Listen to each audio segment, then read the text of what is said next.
Today, my brothers and sisters, we've got to wake up, right? There are families that are bringing their children up and they're not teaching their back home language. They're not teaching a second language.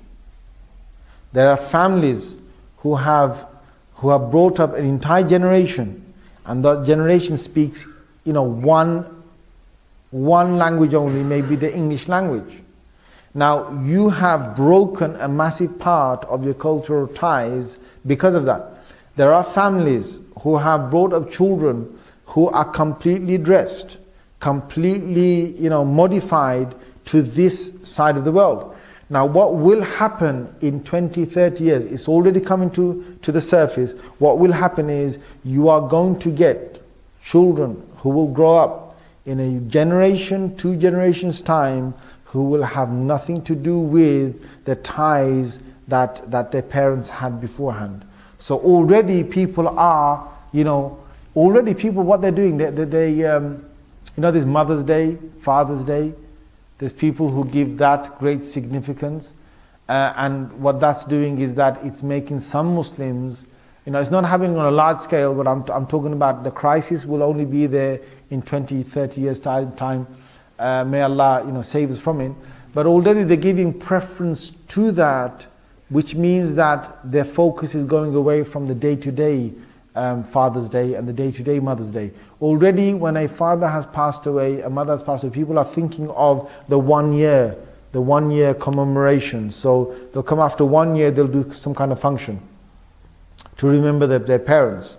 But and many of the, I want to be very clear with you, many of the affluent, people, Muslim affluent sort of backgrounds, they do this a lot more than the non-affluent sort of background. So there's kind of a detachment to the prayers they're supposed to do on a daily basis is moving to a yearly basis. So what happens afterwards? Well, these children that are growing up, we haven't seen anything of technology yet. We haven't seen anything. Allahu A'lam, but I think, this virtual sort of world of having technology, it could grow even more, and the crisis then will be that they'll be sucked more into, the individual worlds, but away from the real parts of what needs to be done in a society and for change. So how do we now do something that is different? Well, we need to go back to our roots. We need to go back to our roots. To avoid the clashes that we've got in many of these countries, we need a heavy influence with Islamic studies, Islamic learning. We need the molding of the Islamic self and the character. That is very, very important. There's no, we've got another big crisis that is around, has been around us, is that we've got parents who know Islam, who can tell you about Islam, but who don't practice Islam. The new generation, if that carries on, they will know bits and pieces of Islam, they can preach you Islam, but they may not necessarily fully practice that Islam. The way our 13th century forefathers have given us Islam, we need to go back to those roots. Before the age of technology, before the age of industry, before the age of steel and iron, before the mining sort of era, we need to look at that and see, well, what are their values? Their values were that these were the true values. The true values were that they were loyal to the family, right? The true values were that they put their time towards something that would be benefit to everybody. It's not benefit to themselves, but benefit to everyone.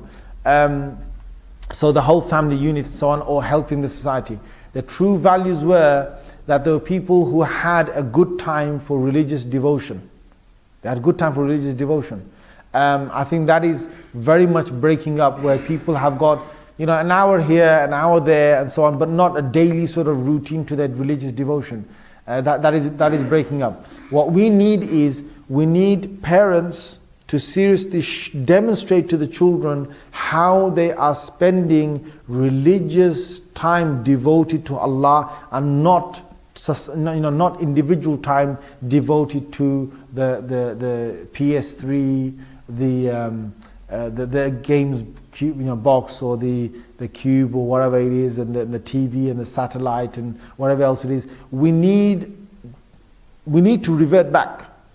Once it reverts back, once we can see that the focus is religion, not just culture. We're not getting together because of culture. We don't want to get together because of this, false sense of unity, because everyone's going to come together, we are together. No, we want Allah's words and the Messenger of Allah's words to bring us together. So we need time, family time together, and those family times should be around building up the language, building up the structure of society, building up the things that keep us together, doing ta'aleem in the house, or making an awareness that this is because of Allah and His Messenger.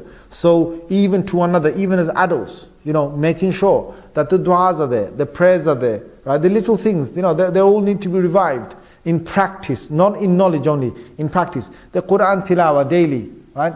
How many individuals in the house are doing that? Revive all of this. Then once you've got the religious side of things, you've got your good, your circle of study, your circle of reviving things, and lessen the other side. So we need to lessen the influence of these TVs, lessen the influence of these other technologies around us. Have proper quality time together as a family. When we've done that, and at the same time, our background, sort of, for example, in education, right? We need to have high aspiration education. To the families out there that are living in these societies where you're living in, normal sort of clustered societies, one of the advice I can give you is just get out of there, right? The longer you stay inside there, if it's not you, your kids will be affected. I know kids of the last generation who are not affected by drugs, but their kids are affected by drugs, who were saved by their parents before, like who would have been grandparents right now, right? Who were saved by them 20 years ago, but now there's no one to save them because of the way the structure is moving on. So we need high expectation in education.